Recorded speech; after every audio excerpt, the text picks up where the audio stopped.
Yesterday, Sunday, around 11 o'clock, the Port Huron Police received a call that someone thought maybe their office had been broken into next door.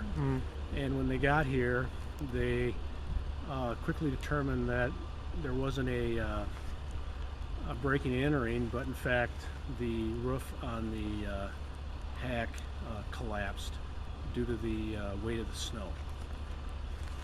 Right. Yesterday, crews secured utilities, worked with gas company, Detroit Edison. We contacted a structural engineer.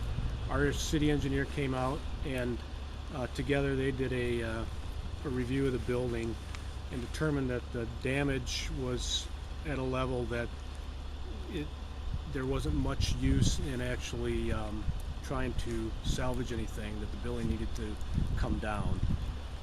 Contractor was notified under an emergency notice from the city manager, and today they're reviewing all the systems in the building, making sure that the walls between common buildings that are, they're separated. We don't want to take down a wall that would be needed for another wall. In these old downtowns, you have a lot of common walls, and they're looking at that. They're checking the basements and how they integrate next to the other basements, adjoining basements.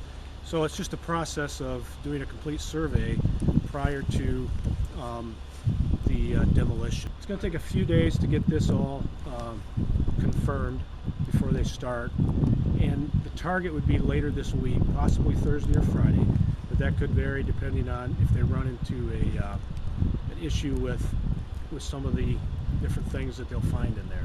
We were down in the basement of two of the adjoining buildings to make sure that was fine. We did discover there was damage to the building just to the south on the roof, so they've temporarily moved out of that. And the other pieces, they're going to have to move some of the snow off the roof because Detroit Edison has to relocate one of the locations for their power, because the HAC wall was used as a center point for distribution of wires and power to other buildings, so that needs to be moved. So there's just some pieces that have to come together before the actual demolition will take place. There was nobody here. The building's been vacant for a couple of years, as you know. About a year and a half ago, the sprinkler system failed because the heat had been turned off.